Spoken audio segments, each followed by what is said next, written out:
Hi friends, welcome to మన ఇంటి రుచులు. ఈ వీడియో కనుక మీకు నచ్చినట్లయితే లైక్ చేసి షేర్ చేసి సబ్స్క్రైబ్ చేయండి. సబ్స్క్రైబ్ చేసిన తర్వాత బెల్ ఐకాన్ ప్రెస్ చేసి ఆల్లో పెట్టుకుంటే ఫర్దర్ నోటిఫికేషన్స్ మీకు వస్తాయి. ఈ వీడియోలో మనం వంకాయ అల్లం పెట్టుకూర ఎలా తయారు చేసుకోవాలో నేర్చుకుందాం. దీనికి కావాల్సినవి ఆవిరి పైన ఉడికించి పెట్టుకున్న వంకాయ ముక్కలు,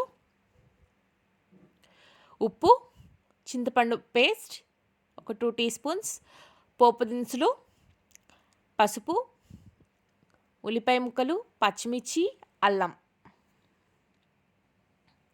ముందుగా మనం స్టవ్ ఆన్ చేసి పాన్ పెట్టుకుని దాంట్లో తగినంత ఆయిల్ పోసుకుని ఆయిల్ వేడెక్కిన తర్వాత పోపు దినుసులన్నీ వేసి ఫ్రై చేసుకోవాలి.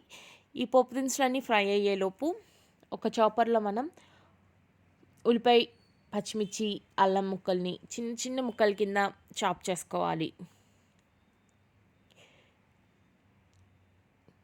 ఇవన్నీ బాగా ఫ్రై అయ్యాయి. మనం ముందుగా చాప్ చేసుకున్నాం కదా,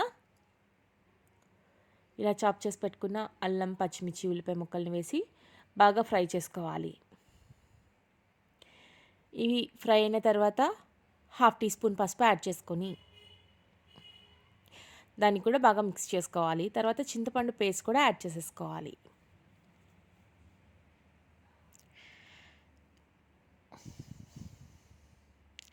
తర్వాత రుచికి సరిపడా ఉప్పు కూడా యాడ్ చేసుకోవాలి.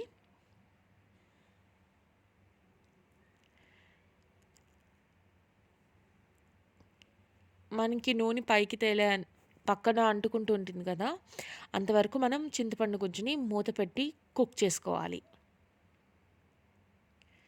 ఇదిగోండి, ఈ విధంగా మనకి నూనె పైకి వస్తుందన్నమాట, పక్కకి అలా వచ్చినప్పుడు మనం ఆవిరిపైన ఉడికించుకున్న వంకాయ ముక్కలన్నీ వేసుకుని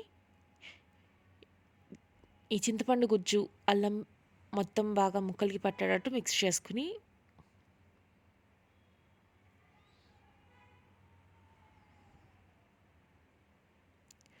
ఇంకొద్దిగా ఉప్పు పడుతుంది అనుకుంటే కొంచెం ఉప్పు యాడ్ చేసుకోవాలి.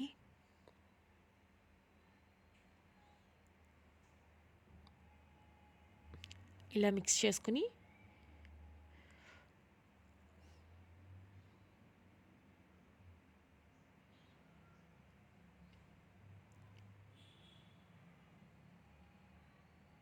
ఒక 5 మినిట్స్ మూత పెట్టి సిమ్లో మగ్గించుకోవాలి. 5 మినిట్స్ తర్వాత మనకి కూర రెడీ అయిపోయి ఉంటుంది. ఒకసారి అలా కలుపుకుని స్టవ్ ఆఫ్ చేసి సర్వింగ్ బౌల్లోకి తీసుకుందాం. ఈ కర్రీ చాలా ఈజీ అండ్ సింపుల్గా అయిపోతుంది. చాలా టేస్టీగా కూడా ఉంటుంది. రసం కానీ, సాంబార్ కానీ సైడ్ డిష్గా బాగుంటుంది. వేడివేడి అన్నంలోకి అయితే ఇంకా బాగుంటుంది. ఈ వీడియో కనుక మీకు నచ్చినట్లయితే లైక్ చేయడం మాత్రం మర్చిపోకండి. Thank you for watching.